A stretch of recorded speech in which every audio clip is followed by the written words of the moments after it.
Bienvenidos fanáticos expertos a un nuevo episodio más aquí en Diego Cortázar Podcast. El día de hoy tenemos un invitado muy especial, comentarista de NFL en ESPN, también comentarista y narrador de LFA y por supuesto también de béisbol, Fórmula 1 y demás. Javier Trejo Garay. Javier, qué gusto tenerte con nosotros. ¿Cómo estás? Gracias, Diego. Faltó nada más decir bodas, 15 años y lo que haga lugar, lo que se necesite. Con el gusto de estar contigo, Diego, y con todo tu auditorio, feliz de la vida de acompañarte para platicar de lo que más nos apasiona. Por supuesto que sí, lo dirás de broma, pero pues ahí te hemos visto hasta como la voz oficial del Gran Premio de México. ¿Sí? Así que sí, sin duda una de las Gracias, Diego. trayectorias, una gran trayectoria la que tienes tú. Oye, Javier, pero nos gustaría saber aquí, pues ya sabemos que tú te desarrollas en distintos ámbitos del deporte, ya mencionamos Fórmula 1, por supuesto también en el Ajá, béisbol, pero sabemos que tu fuerte, o por lo que te conocemos es por el fútbol americano. Y nos ajá. gustaría saber cuál fue tu primer contacto con el fútbol americano. ¿Cuál es tu primer recuerdo con el fútbol americano en tu vida? Fíjate qué interesante. A ver, yo recuerdo yo creo que habrá sido, y aquí voy a acabar revelando la edad, no es que me sienta chavo. Yo creo que fue a principios de los 70, digo, cuando empecé a ver fútbol americano en la televisión. Eh, Creo que era Televisa, los que ponen la Televicentro, con toda, o Telesistema Mexicano, creo que se llamaba en aquella época, no recuerdo. Sí, yo veía los partidos de fútbol americano y soy parte de una generación en la que le ibas a los Vaqueros de Dallas, a Pittsburgh, a los Raiders o a los desaparecidos Petroleros de Houston. Estos eran los equipos que más pasaba la televisión mexicana, así que, bueno. Entonces, justamente yo fui fan de los Vaqueros de Dallas. Digo fui porque hoy por hoy ya no lo tengo tan claro. No es que me guste otro equipo, me gustan varios equipos, pero he escuchado, y seguramente tú también la habrás escuchado, que cuando nace el comentarista, el aficionado muere. Como que te vuelves un poquito más crítico, te vuelves un poquito más frío, como que tomas distancia un poco más de la pasión de tu equipo, te vuelves apasionado de lo que haces, de la NFL en general, pero quizá tomas un poco más de distancia de tu equipo. Regresando a tu pregunta, entonces así fue cuando empecé yo a enamorarme de este deporte, al grado de que, fíjate, al igual que la gran mayoría, me parece, de nosotros, yo jugaba fútbol, soccer, ¿no? En la primaria, secundaria, y cuando incluso era yo portero, y creo que no era malo, creo que era bastante bueno, jugaba a nivel organizado, digamos, torneos locales, torneos de la escuela, en fin, pero jugaba y jugaba organizadamente, no solamente cascaritas. Pero cuando descubrí el fútbol americano me enamoré de este deporte, me enamoré y entonces sí recuerdo haber pensado, no, o sea, hoy descubrí la luz, porque además cuando empiezas a entenderle al deporte, ¿no? Porque tampoco es un deporte fácil de entender a la primera, tienes que ir entendiendo muchas cosas de este deporte, quizá el más complejo de entender al principio, después ya es todo muy fácil, pero cuando te empiezas a enamorar de este deporte o empiezas a conocerlo, te enamoras. Fue mi caso.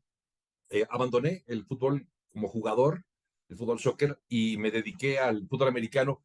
Jugué juvenil con los Osos Blancos de la Boca 10, una temporada solamente, de ahí pasé a jugar fútbol americano más organizado. Digo, el de los Osos Blancos lo era, pero era un equipo con muchas limitaciones, con muchas carencias. Llegué a los Rojas de Manuel Rodero en la década de los 70, finales de los mediados, como por ahí el 77, si no mal recuerdo, a jugar intermedia, luego jugué Liga Mayor también con los Rojas. Entonces, eh, eso por un lado.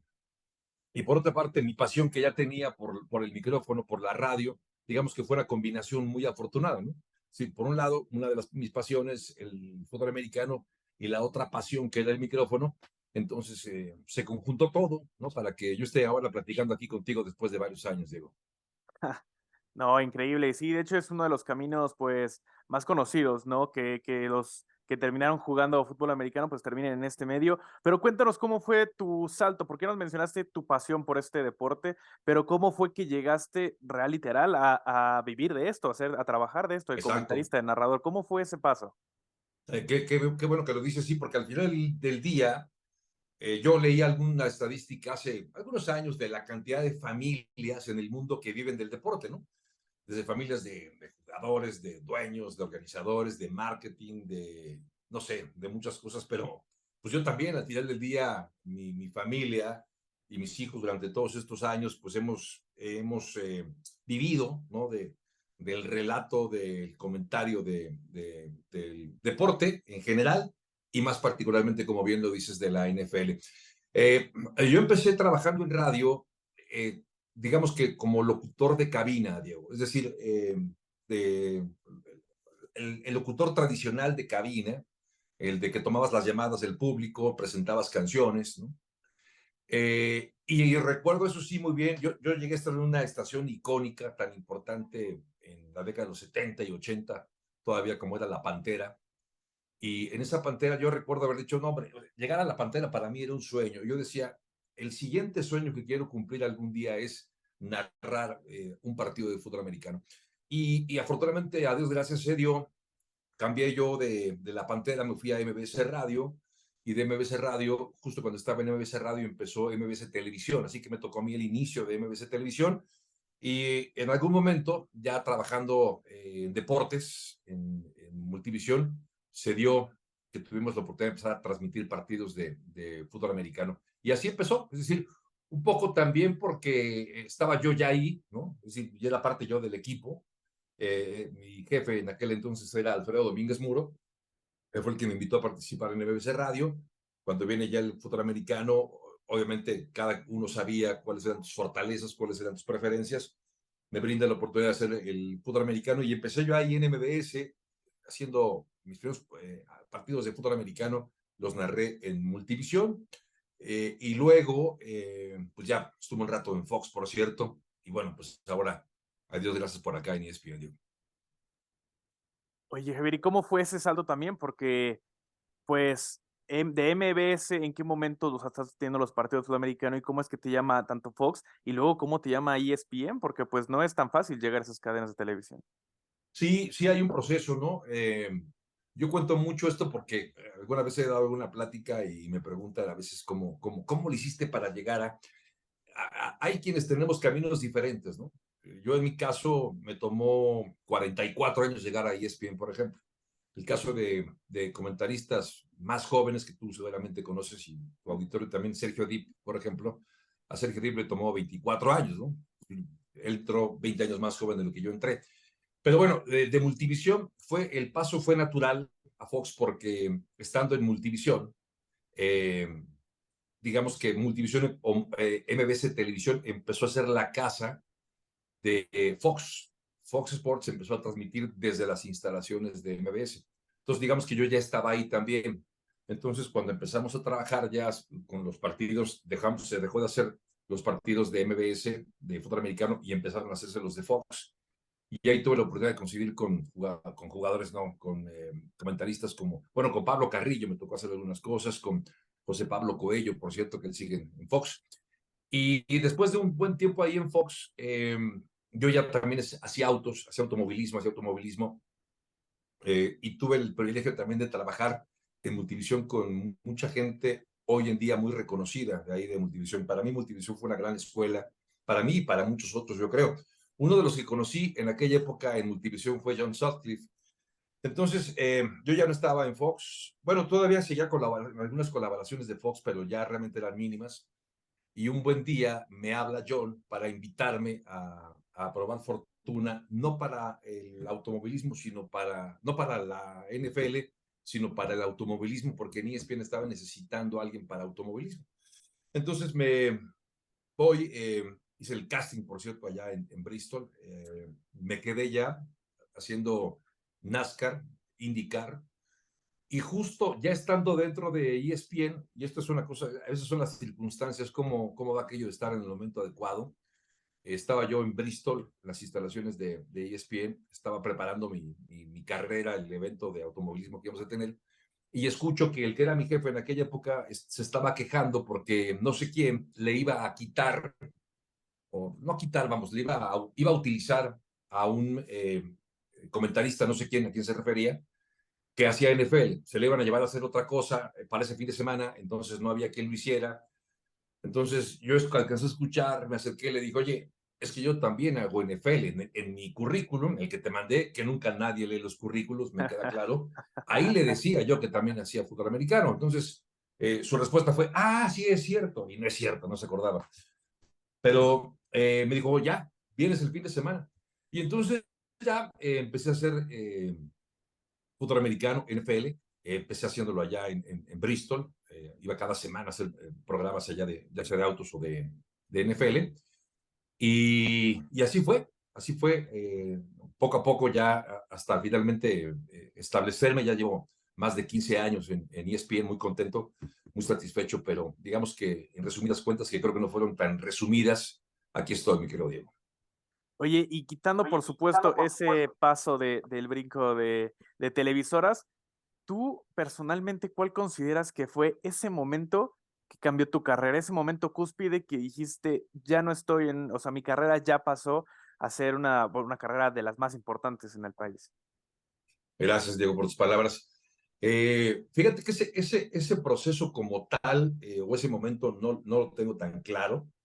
Sí, para mí llegar a ESPN fue una enorme responsabilidad porque, a ver, por la marca, por la clase de compañía que es, pero también por la gente que trabaja en ESPN. Cuando tú ves la cultura de trabajo, la filosofía de ESPN, te tienes que sentir evidentemente motivado, ¿no? Porque yo veo a todos mis compañeros y compañeras que son comentaristas en ESPN, el nivel de preparación, de compromiso, de disciplina y de amor por lo que lo hacen, es de verdad motivante. Tú lo ves y te empapas. O sea, incluso no solamente los que salimos a cuadro, ¿eh? La gente que trabaja en producción, la gente que trabaja en distintas áreas de ESPN, tan comprometidas y en un muy buen ambiente de trabajo, por cierto. Pero yo creo que el momento fue, ¿sabes cuándo? Quizá cuando decidí quemar las naves, fue justo cuando todavía hasta hace pues, algunos 20 años, un poco más, hacía estas dos funciones. Me refiero a la radio de entretenimiento y la actividad como comentarista deportivo. Combinaba, digamos, que en unos días estaba yo de director de una estación de radio musical eh, y los fines de semana hacía lo que más me gustaba, que era, no es que no me gustara lo que hacía, me gustaba mucho la dirección de radio y la radio en general me gusta, pero de ahí pasaba a hacer otra cosa los fines de semana. En el momento que empecé a tener más compromisos como comentarista deportivo y que me llenaban todos esos compromisos, me llenaban el tiempo y me llenaban de satisfacción, fue cuando decidí que ya iba a dejar la radio de entretenimiento. Dejé la dirección artística de una estación de radio, que era Radio 1000, para involucrarme al 100% en el mundo del deporte. De eso fue, pues hace, ¿sabes cuántos? 23 años ya de eso, Diego, que decidí que ya no iba a combinar, que me iba a dedicar solamente a los deportes. Y ahí estoy. O sea, ese momento sí lo tengo más identificado que como tú dices, te lo agradezco mucho, este salto, ¿no? A tener, pues mira, pues un rol que a mí me gusta mucho, que disfruto mucho, como es hacer lo que más me gusta y en la empresa que más me gusta, ¿no? Sin duda. Y por supuesto, creo que en ese camino hay muchas personas tanto que te inspiran, que te sirven de ejemplo. Y me gustaría saber tú, en todo este camino de trayectoria que has tenido, ¿quién es o quién fue tu ejemplo a seguir? Buena pregunta también.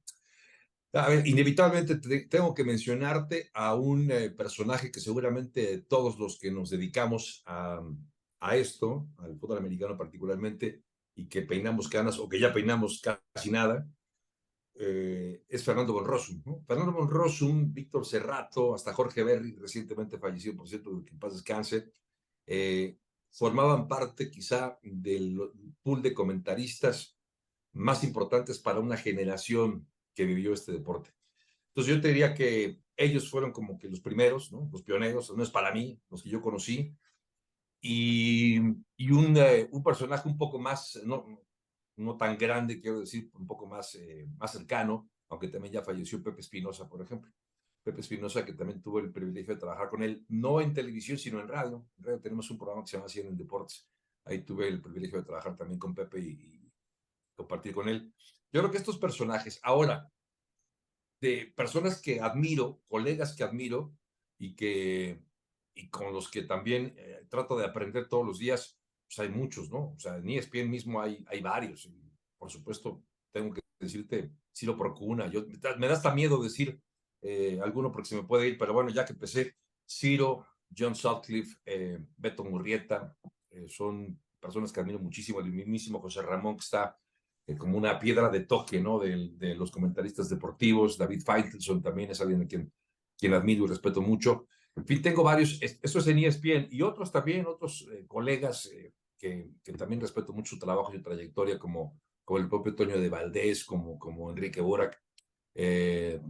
Fíjate que no sé si tú lo sabes, ni estás tú para saberlo, ni yo para contarlo, pero Enrique Garay es mi primo hermano, por cierto, y con él también, pues ahora sí que desde niños, ¿no?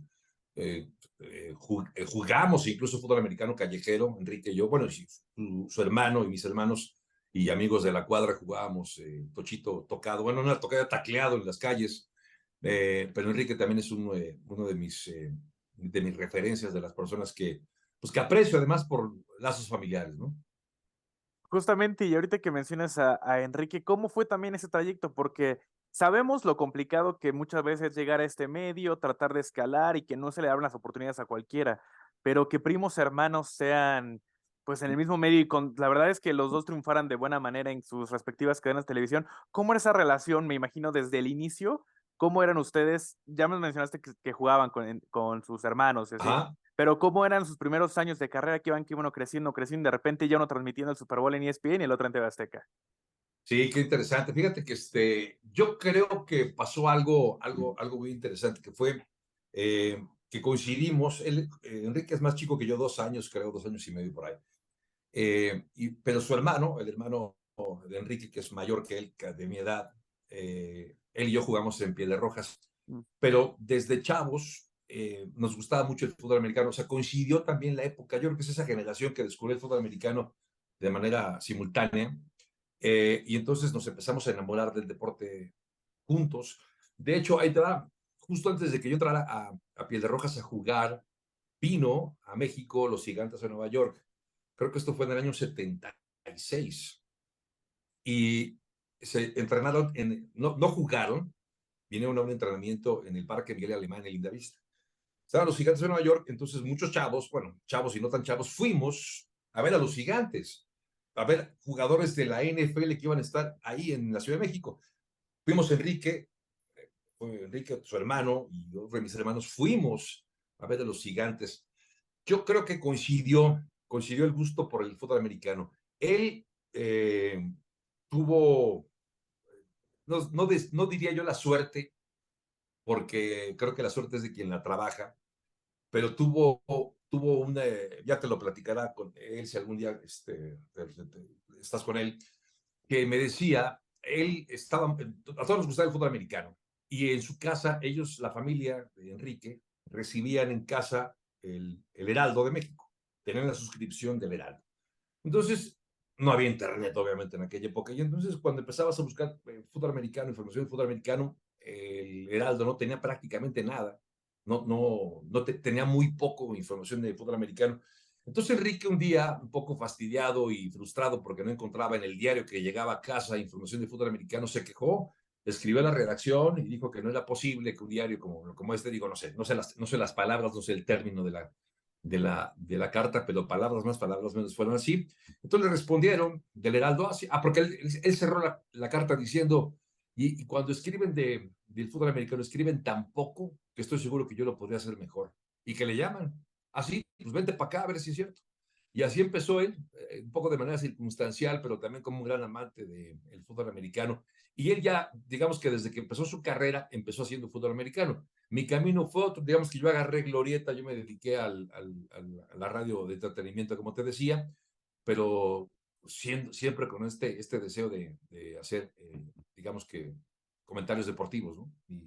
Y aquí sigo, pero sí, desde chavitos, obviamente somos familia y vivíamos además a una cuadra, a la vuelta de la cuadra, así que nuestra infancia la vivimos pues muy, muy cercana, Enrique, sus hermanos y la mía. No, qué increíble historia. La verdad es que dos grandes periodistas deportivos pues tengan, bueno, compartan este lazo familiar. Oye, Javier, y ya cambiando un Gracias. poquito de tema, ahora vemos la expansión de la NFL alrededor de todo el mundo, por supuesto el impacto que ha tenido, como bien mencionas, desde los 60, 70, 80 y por supuesto hasta la época actual aquí en nuestro país.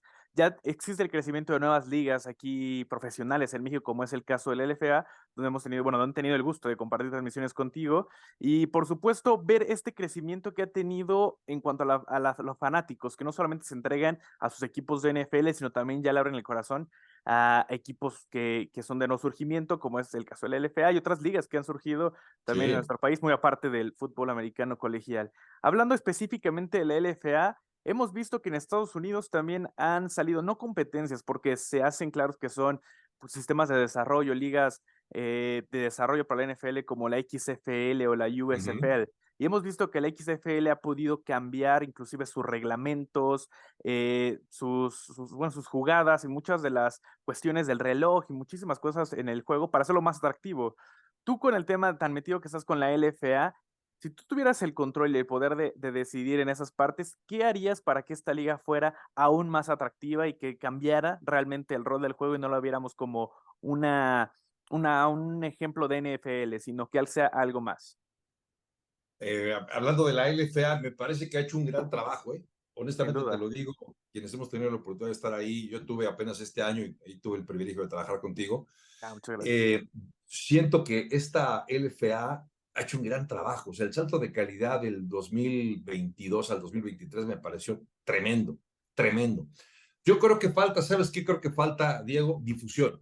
Claro. Difusión porque confieso que yo también sabía de la existencia de la LFA, estaba muy atento a lo que pasó, incluso atento a ver cómo 2020 y 2021 no hubo temporada justamente por la pandemia, regresó con 7 equipos en 2022. Digamos que la seguía a la LFA, pero no la había conocido tan de fondo. Y ya que la conocí, me di cuenta de varias cosas, entre otros del nivel de organización que es la LFA. Dos, de la forma de juego, es decir, la dinámica de juego, la velocidad de juego de la LFA. De aquella LFA que yo conocí hace algunos años, a esta LFA no se parece en nada.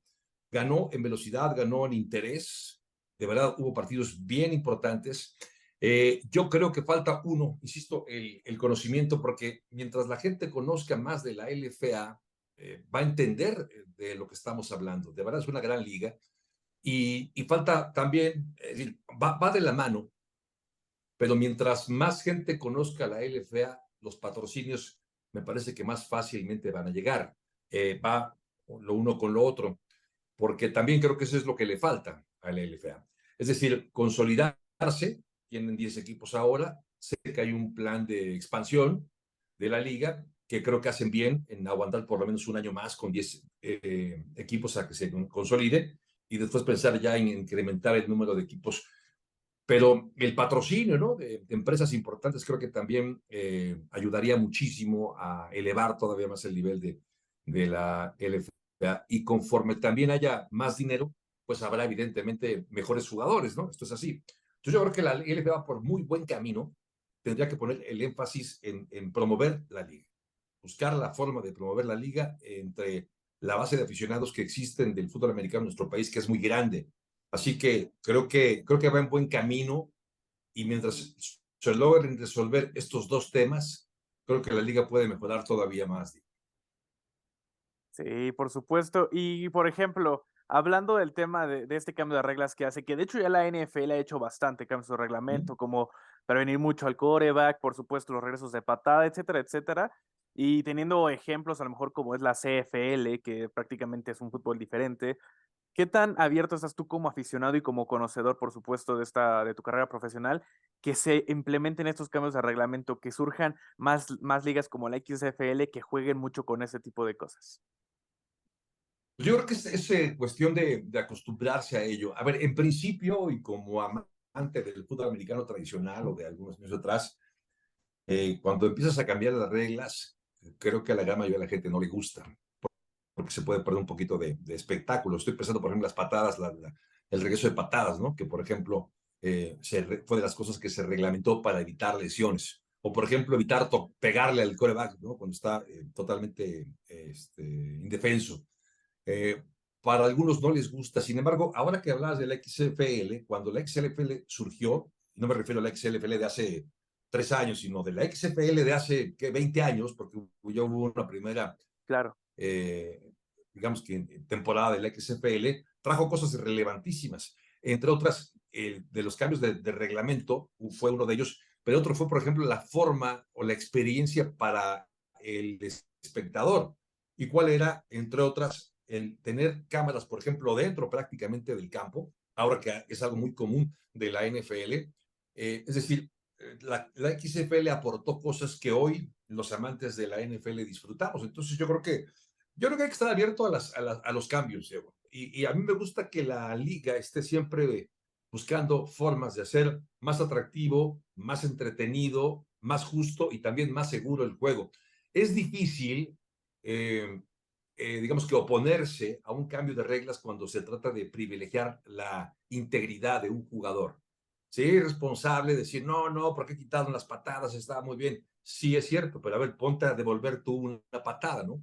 Entonces, sí, es difícil oponerse a rajatabla. Yo creo que el que se haga estos cambios va en beneficio del juego. Yo creo que debemos de adaptarnos. Y no, los que no sean buenos, pues obviamente habría que valorarlos. Sí, por supuesto, como bien mencionas, lo de la XFL, pues fue un cambio porque la NFL se enfocaba prácticamente en el deporte. Y pues la XFL, viniendo de las filas de Vince McMahon, que Exacto. era el dueño de WWE, con todo este espectáculo que ellos manejan, Ujú. pues implementaron ese espectáculo. Y yo creo que la NFL es una de las ligas más que mejor lo ha hecho, ha conjuntado el Sí, espectáculo con el deporte, sí, sin duda. sí, Y sí, por sí. Por supuesto, ejemplo, la repetición instantánea, ¿no? claro, La repetición instantánea empezó en la NFL, empezó hace, no recuerdo cuánto, no sé si 15 o 20 años, que se empezó a implementar y después siguieron todos los deportes.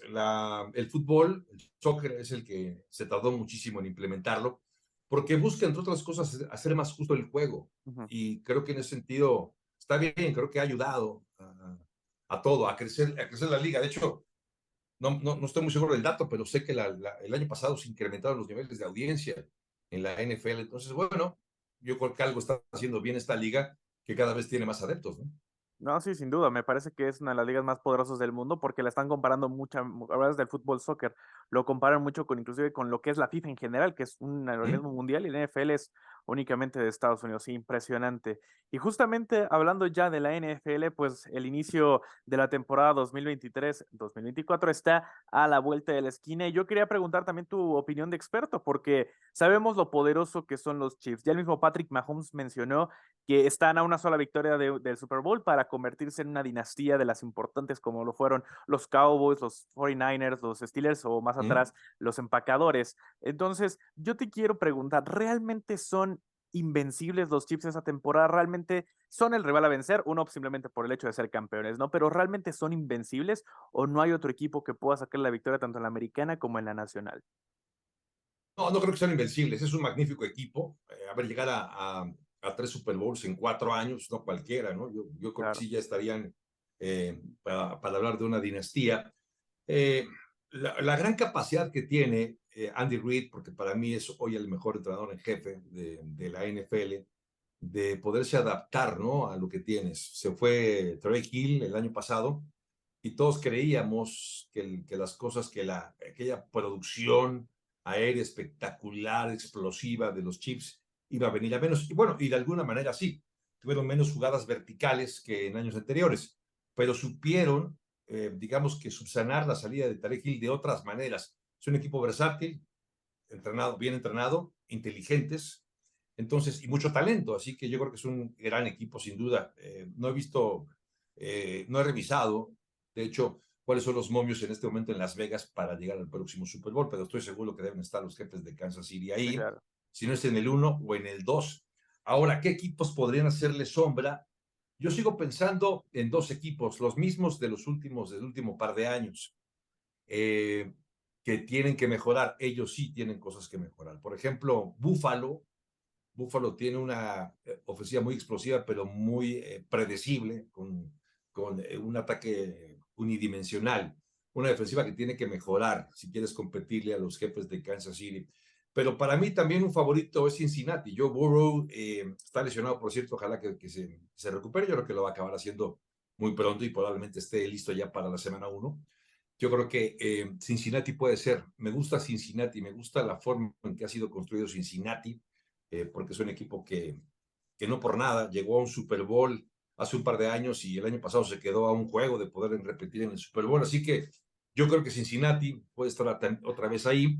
Son los que veo con mayores posibilidades en la conferencia americana. En la conferencia nacional creo que hay más incertidumbre, ¿no? Filadelfia creo que tienes que ponerlo también de manera obligada. San Francisco creo que también puede mejorar y mira que lo hizo muy bien el año pasado con Purdy, pero creo que hay más interrogantes. No está tan clara la conferencia nacional como sí está en la conferencia americana. Pero regresando a la pregunta original, no es invencible. Que un equipo termine con, no sé, con 2 derrotas nada más, eso puede pasar. Pero sino que le pregunten a los Patriotas de Nueva Inglaterra de hace 16 años, ¿no? Un equipo que parecía invencible y al final perdió el partido más importante. Así que no es invencible. El chiste o lo importante es saberles jugar, porque si eres equipo de la americana o de la nacional y tienes aspiraciones de Super Bowl, sabes que es muy posible que te lo topes, ya sea en la final de conferencia o en un Super Bowl. Entonces tienes que estar preparado para enfrentar en ese partido tan importante al que hoy es sin duda el mejor equipo.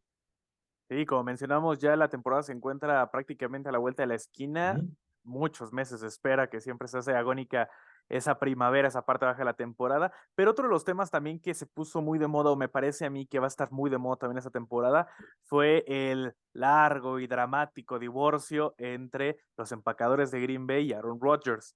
Aaron Rodgers ahora llega con los Jets en una división muy complicada donde se encuentra Uh-huh. precisamente con los Bills, con Ajá. Miami y bueno, ahí con los Patriotas. Y Green Bay que se queda al comando Jordan Love con muchas incertidumbres y que por supuesto también que Aaron Rodgers se llevó muchas piezas claves del equipo de Green Bay. Para ti, en tu punto de vista muy general, ¿cuál crees que sea el destino de estos dos equipos, tanto de los Jets con Aaron Rodgers y de Green Bay con Jordan Love? Pues Jordan Love puede ser un buen equipo. De lo que sé, de lo que ha exhibido en este entrenamiento, ya con la presión, ¿no? De tener el reflector, tener el foco, de que va a ser el quarterback titular, aparentemente se ha visto muy bien. Eh, Creo que es un equipo que va a competir en la división norte de la Nacional, sin duda, porque además hay otros equipos que tienen mucha inconsistencia. Chicago me parece el peor de ellos. Detroit es un equipo que también tuvo un gran 2022, pero tengo también dudas por la línea ofensiva, por la salida de sus corredores. Yo creo que Green Bay va a estar ahí, ¿eh? Yo creo que va a calificar, lo veo calificando posiblemente, no como primer lugar, creo que esa división se la va a llevar Minnesota este año, pero no, yo diría que no se ve un panorama tan negro. Hay un proceso, hay un periodo de transición cuando suena un quarterback tan importante como Aaron Rodgers y cuando llega otro, pero ya lo vivió Green Bay cuando llegó Aaron Rodgers y se acababa de ir Brett Favre. No quiero decir, ojo, que Jordan Love va a ser igual que estos dos, pero bueno, habrá que darle el beneficio de la duda. De los Jets, a mí me parece, desde que supe que se iba a los Jets, me pareció genial. Genial para los amantes del fútbol americano y más para los aficionados de los Jets. Yo creo, Diego, amigos, y esto pasa en las relaciones, ¿no? Hablabas de un divorcio, utilizaste la palabra divorcio, y esto es así. Para aquellos que ya hemos pasado por esa experiencia, por cierto, se acaba saliendo mal, ¿no? Terminas mal, no necesariamente con demandas ni cosas así, pero se rompió algo que ya no pudo seguir. Y llega un nuevo amor, ¿no? Y llega el equipo de los Jets. Y si tú recuerdas, tanto en México como en Estados Unidos, el año pasado le tundieron a Aaron Rodgers. Le tundieron porque estaba jugando muy mal, porque no es la sombra de aquel MVP, porque está muy lejos de ser el mejor quarterback de la liga, bla, bla, bla, bla, bla. Y evidentemente la relación ya estaba mal, pero cuando se anuncia el cambio dije, van a ver a Aaron Rodgers lo que va a hacer con los Jets.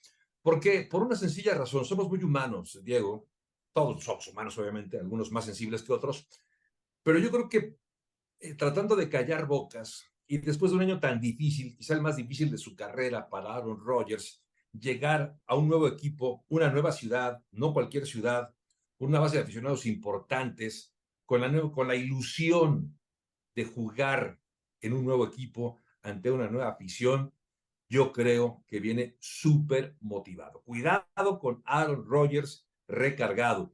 Y porque además le han construido un buen equipo. Hay dudas con la línea ofensiva, ¿no? De estos Jets, a ver si logran también construir una buena línea que pueda proteger a Rodgers.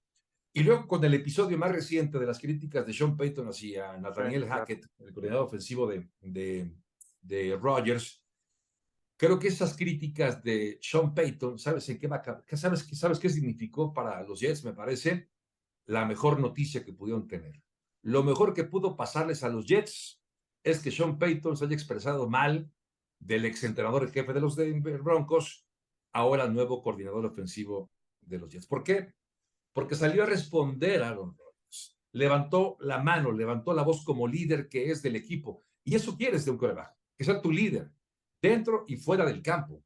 Y lo que ha hecho Rodgers me parece que llena de motivación a él, al equipo, y acaba cerrando filas alrededor de Aaron Rodgers. Entonces yo creo que fue muy bueno para los Jets lo que dijo Sean Payton, porque creo que ya vimos de qué manera va a venir Aaron Rodgers. Yo creo que va a tener una gran temporada. ¿Para qué el alcance? No lo sé, Diego. No sé si para pelear de los que mencionaba, a Cincinnati, a Kansas City, no sé, pero sí lo veo en postemporada, sin duda. ¿Eh? Veo en postemporada a los Jets y en una división que también se ha puesto muy interesante, ¿no? Con Claro. Miami, con Buffalo. Nueva Inglaterra yo lo descartaría, pero los otros tres creo que pueden pelearla.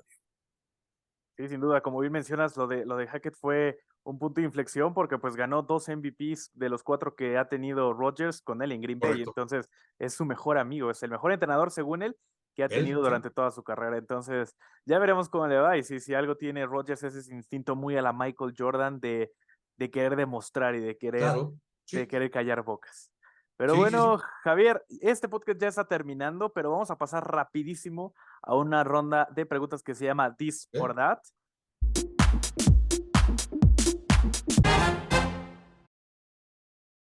Brett Favre fue un hombre con una gran pasión, con un gran liderazgo también, pero me parece que la inteligencia y la frialdad de Aaron Rodgers lo pone un pasito adelante de Favre.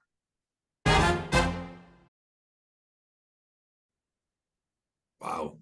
Yo creo que es difícil todavía, es difícil pelearle a Tom Brady. Ese es un juego de conjunto, me queda claro, pero jugar con la pasión con la que jugó Tom Brady hasta los 45 años de edad, siendo un animal competitivo como lo es Rodgers, perdón, Brady, creo que es muy difícil. Es decir, digamos que pudieran tener el mismo talento, vamos a ponerlo así, pueda tener el mismo talento Mahomes que Brady, pero la pasión por el juego que ha exhibido Tom Brady, creo que no cualquiera. Me quedo con Brady.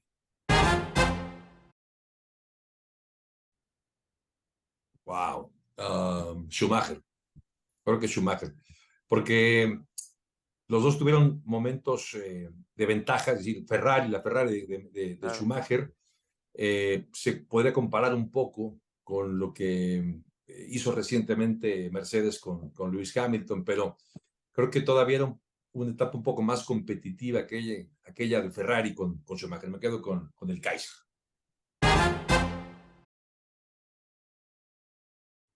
Ah, perdón, nevando. Nevando se pone más interesante.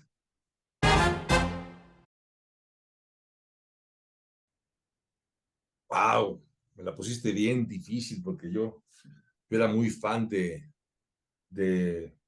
Sweetness de Walter Payton, pero lo de Sanders, claro, fue también espectacular. Me quedo con Barry Sanders, con todo y todo.